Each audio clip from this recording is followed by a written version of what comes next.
Les grands médias n'aiment pas vraiment se remettre en question. Alors quand un journaliste sort un livre pour dénoncer la mainmise de quelques milliardaires sur la télé ou la presse écrite, il a forcément assez peu de chances de se voir invité sur des plateaux TV.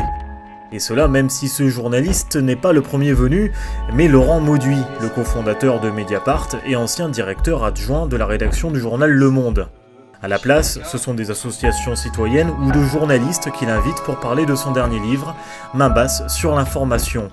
Le 21 novembre 2016, à la demande du Club de la Presse du Var, Laurent Mauduit s'est arrêté sur Toulon l'espace d'une soirée pour débattre et échanger lors d'un apéro liberté assez inhabituel.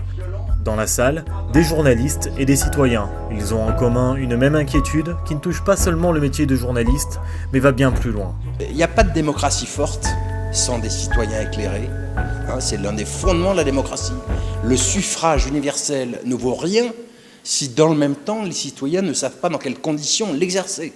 Donc la presse est au fondement de la démocratie et la conviction que j'avais en observant ce qui s'est passé dans nos métiers depuis quelques années, c'est que la presse en France est dans un état d'asservissement qui est indigne d'une démocratie. Qui sont donc les maîtres de la presse ? Qui peut dicter le tempo médiatique et donc politique et économique du pays ? Quasiment tous viennent du même monde, celui des affaires et de la haute finance, et tous ont des intérêts communs à défendre. Une nouvelle oligarchie médiatique parisienne qui n'a jamais eu l'information comme métier, mais qui la voit plutôt comme un outil. Il y a un proverbe qui dit qu'il veut noyer son chien prétend qu'il a la rage. Moi, le documentaire sur le Crédit Mutuel, je ne l'ai jamais vu. Et les histoires de publi-reportages dont vous parlez, monsieur le rapporteur, franchement, je ne sais pas de quoi il s'agit, personne ne me les a rapportés.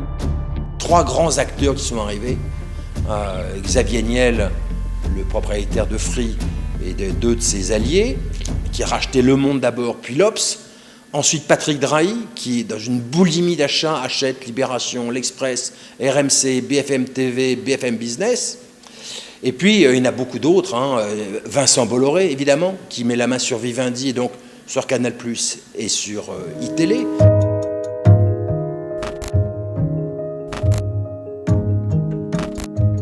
Depuis, les affaires d'ingérence se suivent. La directrice adjointe du Nouvel Obs, virée pour un travail jugé trop à gauche par son patron. iTélé démantelée morceau par morceau, poste par poste, par son nouveau propriétaire milliardaire. Encore une fois, nous, ce qu'on demande, c'est d'être indépendant à l'égard des intérêts de notre actionnaire. On est dans une structure verticale. Vivendi, Canal+, iTélé. Ou encore Le Parisien, qui censure un article sur le film Merci Patron, parce qu'il s'attaque à Bernard Arnault, le propriétaire du journal. Cette histoire, c'est une histoire double. C'est l'histoire d'une normalisation économique. Les journaux perdent leur indépendance. Mais cette normalisation économique débouche sur une normalisation éditoriale. Pire que ça, une violation parfois de tous les principes éthiques de notre profession. Et observez par exemple ce que tous les citoyens ont pu voir, la violence faite à iTélé. Cette situation n'est pas nouvelle dans l'histoire française. À la sortie de la guerre, le CNR, le Conseil national de la résistance, établit son programme, Les Jours heureux. Le but est de rétablir la démocratie parlementaire après 4 années de collaboration française avec le nazisme. Dans le volet concernant la presse, les mesures sont prévues pour garantir la liberté des journalistes, leur indépendance et interdire la concentration des médias.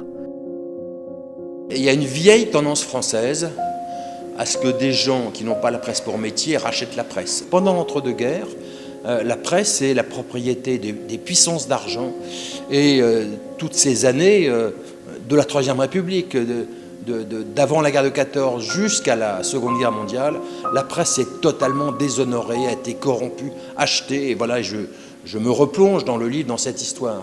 Et donc le CNR dit qu'il faut rompre avec ça, il faut que la presse soit indépendante. 70 ans plus tard, Laurent Mauduit, comme d'autres journalistes, lance à nouveau l'alerte. La presse serait en train de revenir à la case départ et de refaire les erreurs du passé. Mais la situation est très complexe. La survie économique est aujourd'hui le principal enjeu de nombreux médias, ce qui les remet dans les mains de personnes qui ont tout intérêt à les contrôler. Dans le même temps, les fake news ou faits alternatifs prennent de plus en plus de place et attaquent de front la légitimité des journalistes professionnels. Mediapart, comme d'autres, se doivent d'inventer de nouveaux modèles afin de subsister et permettre au journalisme d'investigation de résister. Si la formule peut paraître surfaite, elle est malheureusement toujours aussi vraie. L'information est un combat.